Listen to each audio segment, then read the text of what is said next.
Assalamu alaikum. Here I am presenting a review on an article or a research paper entitled as an unmanned aircraft system to detect a radiological point source using RIMA software architecture. And I am presenting this review to our honorable assistant professor Muhammad Iftekhar Alam Ifat sir, and I am Muhammad Al Jaber. These are the contents of my presentation: that the core contribution of the research paper, stated problem, solution of the mentioned problem, how the solution works, how the solution is experimented, new findings, limitations, interesting parts, and the ideas to extend the paper. The core contribution. The core contribution of this research paper has been said as RIMA, and RIMA stands for RPAS Mission Management Architecture. Now another question may arise, that what does the RPAS stands for? The RPAS stands for Remotely Piloted Aircraft System.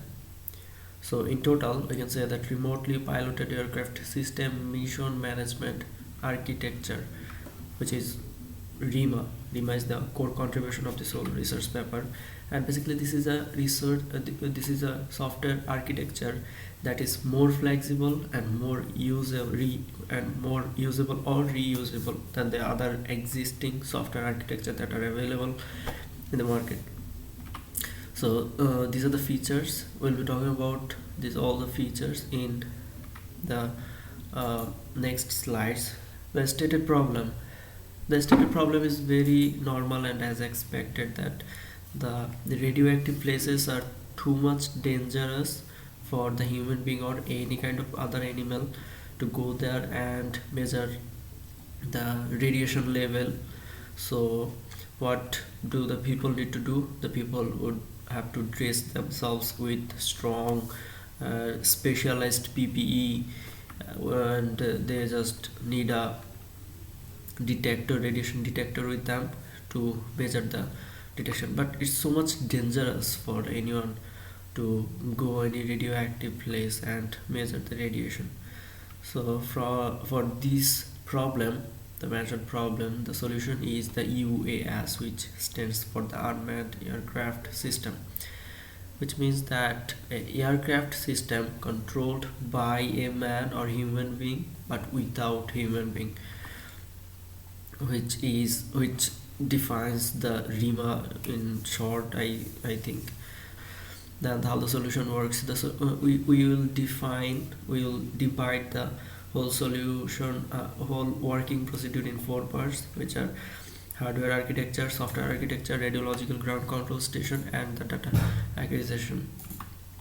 And the hardware parts, the first of all we'll consider the laser altimeter.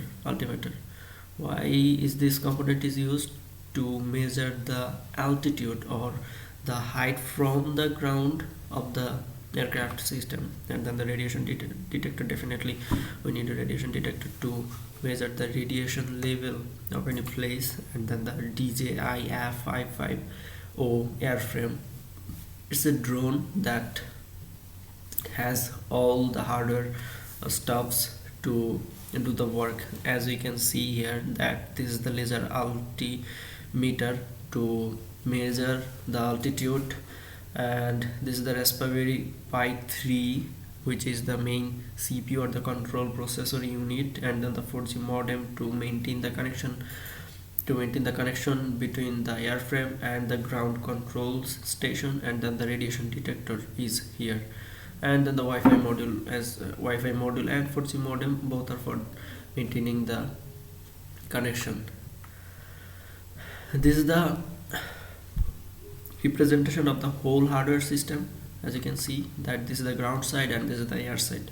In the ground side, we can see that there's a mission planner and there's a backup pilot. As we have said, that this airframe is autopilot. It controls itself based on the pre-configured way how it will hover over the ground. It's pre-configured in the airframe. So based on that pre-configuration, it runs itself, which means it's autopilot.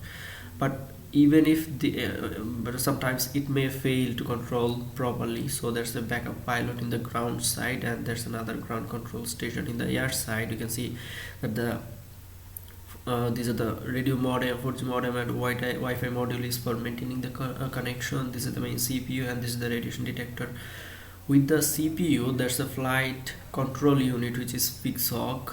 It controls the flight properly, and there are some others, receiver and radio for telemetry communications. This is the software part. RIMA basically defines three things: system ID, component, and service. We'll be talking in descending order. First of all, the service. Which is service? What is service? Service is basically a single functionality that that can be considered as the building block of the whole system, and several services same purposed functionality makes a single component, and all the components, along with all the components, they build the whole system. So component is the building, service is the building block of the whole system, we can say, and component is the a part, something that is made of the services. And the system ID is basically is to detect that whether it's a air segment or it's a ground segment. To distinct the segments, this is used system ID. Each service has a system ID, each component has a system ID, just to distinct that whether it's the air segment or it's a ground segment.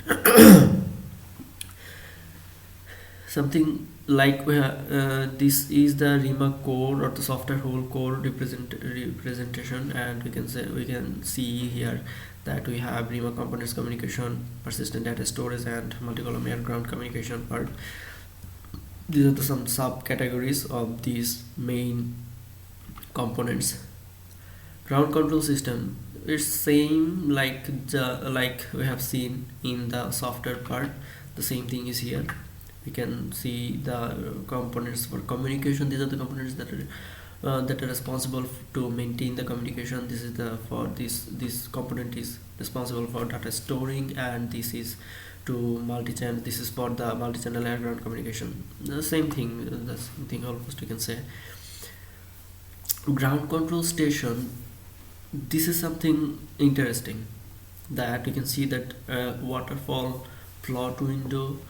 We can see the navigation commands, heat map controls, waterfall plot controls, properties windows, data, how the airframe or the drone that we have seen before will be acquiring the knowledge. Like we can say that here there's something, we are expecting something that's radioactive. So in that case, the airframe will be configured to start acquisition of that data from here, from this 3 node, and starting from this node it will be acquiring, or it will be collecting data, just hovering over all these places from one node to another node. And after acquisition and after collecting all the data from all these places, and it will come back to the place that it will be pre-configured. Now, how the solution is experimented to check the efficiency of the whole software system or the software architecture that has been proposed in this research paper. To check the efficiency, a liquid solution of sodium pertechnetate containing technetium was used. As we all know that technetium is a radioactive particle, or it's a mole, radioactive mole. So this was used to experiment or to check the software architecture, the efficiency of the software architecture. And these are the new findings.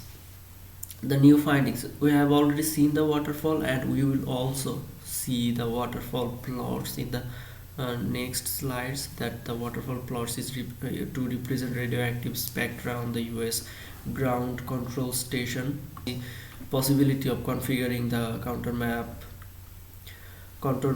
parameters, and then they eliminate possible electronic noise in the detection, and they export the results of the flights. On board, it will be passing the data, the airframe, the air side system will be passing the data and it will also, as well as it will be storing the data in the data storage on board real time. It will be passing the data to the ground control system, and also it will be storing the data in the data storage. What are the limitations? The location has some uncertainty.